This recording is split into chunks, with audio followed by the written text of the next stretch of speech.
Seattle SWAT team arrests suspect in Maserati drive-by shooting. Remember we had a little pimp-on-pimp action here in Seattle?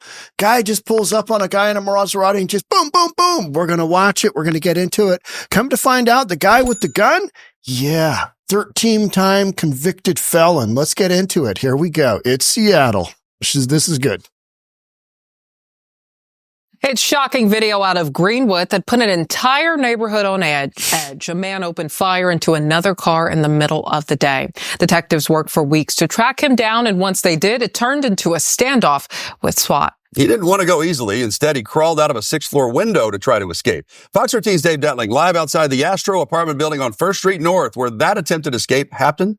So, Dave, what did neighbors do when they saw all of this going down? Well, naturally, when they saw a SWAT team here on the ground, they pulled out their cameras, especially so when they saw that individual climb out of a 6-story window. Where he expected to go, no idea, but he created a very dangerous situation, both for himself and people on the ground. Just to give you a little perspective of where we are, right across the street is the Climate Pledge Arena. So, okay, yeah, right here. This is probably 6th floor. He's probably on the top floor. He's a pimp. He's living large, right? He is a large living pimp. So he's going to crawl out of a window, and there's these little ledges that are kind of right on it's basically an inset window frame. So he's climbing out there. There is nowhere to go. Unless you are Spider-Man, you ain't going nowhere. But, it kind of goes to show when you've had a bunch of charges and you don't really want to go back to the can, and you've got a bunch of stuff in your apartment unit that you shouldn't have as a convicted felon, namely a bunch of guns.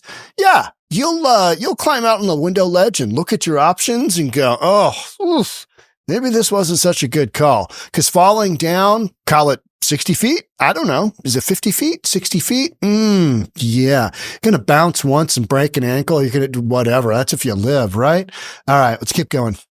I was a little bit nervous because all the SWAT teams just come rolling in and I see them out of my apartment window. Heavy presence in and outside Astro Apartments Monday had people looking up and down the building. There was no sirens, no nothing, just a bunch of fully armed men. Pictures and Fox 13 shows officers on scene as they executed a search warrant for Robert Isabel at his 6th-floor apartment. Boom, boom, boom, boom, boom. SBD identified Isabel as the person seen in this video shooting at the driver of a Maserati back on December. Let's just see it one more time. So good. Video from community cameras helped police identify and track him down. But getting him into custody wasn't so easy. It's not going to go but up. Or down. According to court documents, Isabel exited a small... Let's go back 1 second. Let's look at this. You hop out one of these windows, where are you going to go? Where are you going to go? Man, maybe he was on this ledge here. Not sure where they're talking about. Or maybe he was penthouse and he was up on this ledge up here. It's hard to say. It's hard to say looking at it, right? But we're not talking big balconies. These are these new contemporary. What do we have? 1, 2, 3, 4, 5, probably 6 total floors. Okay, that makes sense. It's one of these contemporary, newer buildings that have been built in downtown Seattle. This is by where the Sonics used to play when we had Sonics, where the Kraken play now, and where I go see a lot of concerts. It's downtown Seattle, but this whole area has been completely redeveloped, and you got all these new buildings that just have no soul whatsoever, right? It's a perfect place for a pimp to be living with all his guns and drugs and whatnot. A small window and began crawling along the side of the building. The attempted escape witnessed by Astro tenants and people passing by, all in disbelief of what they were seeing. Hard to believe. I don't know how sturdy that is. He must have really been wanting to get away because yes. You're enough for I would put my body weight, so I can't imagine a grown man. Ultimately, he was taken into custody, and once inside his apartment, police say they recovered ammunition, 2 handguns, firearm magazines, numerous cell phones, and narcotics. Oh, shocker. Now, Isabel, no stranger to police. Past convictions include 13 felonies, a drive-by shooting, theft, robbery, possession of a stolen vehicle, and more. Now, as for that, it was tracked down in pure... 13 felonies and a partridge in a pear tree of criminal activity. And he's alive and well, shooting at other pimps on the streets of Seattle. Is that not shocking? No, it's not shocking at all. This is normal. This is just normal, everyday behavior. And we have judges let these people out just nonstop. It's the ever-revolving, justice reform model. He needs try number 627 for him to get himself on that right path, right? 13 convictions on felonies. 13. Not 2, not 1, 13. Yeah. County investigators say those bullet holes had been taped over. It's important to note that the driver did not report this incident, nor did they call 911. And when investigators actually asked about the shooting, they claimed to have no idea about how those bullet holes got to the Maserati. Of course, we will be there when... What bullet holes? What bullet holes? I don't see any bullet holes. Oh, man, is that what's underneath the tape there on the side of my Maserati with my just ghetto-ass rims? Is that what those are? Those are bullet holes? Oh, my word. I had no idea. No, I don't know. Mr. Investigator, I don't know where that came from. You got me. I mean, I got this ride with the tape on it and, I'm kind of wondering what was going on there, but I don't really worry about that kind of stuff. And I've just been driving around and apparently had some bullet holes. I wonder if there's some slugs inside my vehicle. I don't know. I mean, this couldn't be any more obvious. Could it? I mean, crime is so rampant and it's just what we're doing. And nobody says anything about it. They're just like, it's justice reform. This is what justice reform looks like. You got to let everybody have, multiple chances to get themselves back on the straight and narrow. Those apartments are not cheap either. I mean, I'm guessing he probably had a 2-bedroom. I'm guessing he's paying $3,000 a month. Totally guessing there, maybe more. It's a good location. I mean, with the exception of the 13-time convicted felon doing the perp walk on the little tiny ledge. And he didn't look like a small individual, right? So let's read the story. Let's see what other nuggets we can get. Okay, so he's 38 years old, arrested by a SWAT team. I love when the woman is describing, there was no sirens going. There was just a bunch of armed men who were loaded up with SWAT paraphernalia. And, they're not going to come in. Hey, we're going to be doing a raid here on the whatever it is apartments. Any criminals should come out. They're going to go in stealthy, right? They're going to try and go in as stealthy as they can. Suspect was arrested in connection with a drive-by shooting. Guaranteed they got a bunch of other criminal activities that when they want to hit on him for. So detectives recovered guns, ammunition, and drugs from inside the home after the arrest. Because, I mean, what pimp worth his salt does just prostitution? What pimp does just prostitution, doesn't have, his criminal felon activities diversified to the point where we've got multiple streams of income? That's what you got to do, right? I mean, it's tough out there. We're living in the Biden economy still, and we're going to be for a while. It's going to be a while before those rates come down, before, inflation comes down. So you got to do what you got to do. If you need to have, multiple sources of illegal income, Seattle's a pretty good place to do it, right? Pretty good place to do it. Yeah. I've covered this story on the private channel. I think it was on the private channel. Wild. Wow, this is broad daylight. It's Highway 99. It's Northgate area of Seattle. That used to be a blue collar type area, working persons, affordable housing, safe. It wasn't crazy. I mean, Seattle's always been a little bit sketch, but back in the day when I was appraising these areas, you didn't think about a pimp rolling up on another pimp and unloading a magazine, and then the other pimp in the Maserati putting tape over his ride. That's something you heard of in Tacoma, right? That's something you heard of in Tacoma. you go up to homes to appraise homes and you're like, what happened here? Oh, that's a bullet hole. Oh, okay. All right. Well, but don't worry. That only happens at night. Oh, good to know. 3:00. I'll be leaving now. So after days of investigating, detectives located the suspect on January 27th. I am actually kind of surprised they caught this guy, because we have so many lunatics just running around Seattle. They're in the news all the time. And you know what? City leaders and state officials do? Big city crime. Got a lot of criminal activity out there. It's like, okay, at least this guy got put away, right? Believing the suspect to be armed and dangerous, the SWAT team forced entry into the apartment. As officers entered, the suspect climbed out of a bedroom window onto the ledge of the 6-story building in an attempt to escape.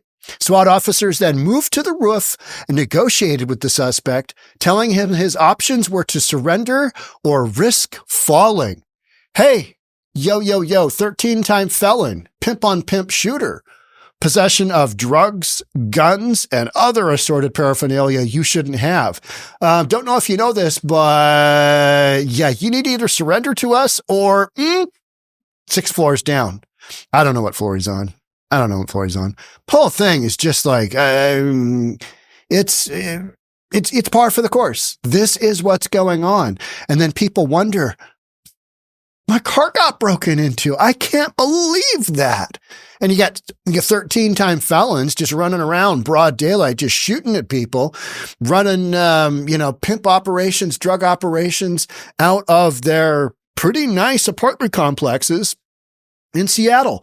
This is normal. This is everyday occurrence. This is what leadership in Seattle has allowed to devolve into our normal everyday routine. Oh, there's pimp on pimp shooting. Those guys got to, they got to defend their turf. They can't, like Tiffany Henyard jumping into that recent brawl, right? She was just instinctively jumping into the fray. I saw one description of that fight. If you haven't seen that, it's on this channel. Tiffany Henyard just had a big brawl between her boyfriend and an agitator, an activist, Jedediah Brown. He's pretty well known. They just went at it. And Tiffany Henyard, was at the front of the meeting, and she just runs to the back and just starts going. I mean, it is Jerry Springer made for reality TV, just like this pimp-on-pimp shooting. You can't make that up. Suspect eventually surrendered and was taken into custody. Detectives later searched the apartment and recovered evidence. Yeah, and that's where we got all the good stuff. Several rounds of ammunition. Magazines. He's a convicted felon, which legally prohibits him from owning firearms. Don't worry. Justice in Washington state will allow him to go right back out on the street. He might have a court date down the road. Who knows? You know what I mean? This guy's not going away for a while. He's already been convicted 13 times. We're just so forgiving here. This liberal misinterpretation and that's what it is, of just justice in general. Where is the justice when you've got people running around during the day? And you could have little kids walking around. You could have people walking around. You could have anybody walking around, old people anybody. And these guys are just out there blasting, right? It's mind-blowing. But again, what would you expect? This is a big blue liberal city, and we have soft on crime protocol. We don't have enough cops, So these guys running around just shooting at each other. It's no wonder they could care less, because odds are they won't get busted. This guy must have done something else too. I mean, he's already a convicted felon 13 times over, and we're still letting him out. He was out on the street. I guarantee you he was out on probation for something, right? Guaranteed he has charges for some other case that he probably hasn't showed up in. And guaranteed he's probably, maybe he's from California. We get a ton of those guys up here, right? Ton of those guys. This is an excellent investigation that culminated with holding the suspect accountable and taking multiple guns out of dangerous hands. So this guy legally didn't have the right to a firearm. Those are the people in big cities like Seattle that have all the guns. Because we got a whole bunch of Democrats that they're afraid to hold a gun because they think it's just going to jump up and murder somebody. So, the legal citizens here, Washington State is an open carry state, but you don't see any of that till you get east of the mountains. In Seattle, nobody carries a gun except these guys, right? They've got them in their cars. They've got them in their cars. They're just running around shooting at each other. Broad daylight. Yeah, it's 1 o'clock. I think it was literally like 1 p.m. in the afternoon when that Maserati shooting happened. Suspect booked into King County Jail where he faces multiple charges, including felony assault, drive-by shooting, and 2 counts of unlawful possession of a firearm. And the other pimp, whatever that other dude was, yeah, I'm not really sure on the bullet holes. I mean, it is one day I walked out to my car and just riddled with holes. I mean, no matter how bad of a shot Mr. Pimp on Pimp shooter was here, there's no way he could have missed that Maserati, right? So that's as the world turns in Seattle. Not shocking, is it? No, it's going on every single day. And you know what? We know who the perpetrators of this kind of violence are. We know. Cops know. They arrest them on the regular. They get arrested. They go through the criminal system. They get dumped out. They have very short sentences. They get paroled. They get discharged early. It's COVID. Let everybody out of the jails. These are those kind of guys. So is this a shocker? Absolutely not. And these guys come to Seattle because it is a free-for-all for this kind of behavior. I mean, it's just not a shocker. And it's just something that people in Seattle have come to live with. And, good luck with that, I say. I don't want to live with that. That's nonsense. Throw these guys in jail, lock them up for a while, keep them off the streets. They do it again, lock them up for even longer. But we're just not doing that. We're not doing that. That's not happening. Instead, the sentences are getting shorter and shorter, and we just dump them out. So, whatever, right? I mean, it's insanity, but it is what it is. And until people wake up, until judges wake up, until people in Seattle wake up that, oh, hey, maybe there's a causal relation between us voting in these knuckleheads that allow this system of violence to just continue. Maybe until we figure that out, it's just going to keep going. Yeah. This isn't good for tourism, by the way. Thanks for being here. Love to have you subscribe, hit the notification bell, all that good stuff. I'll see you on the next one. Bye for now.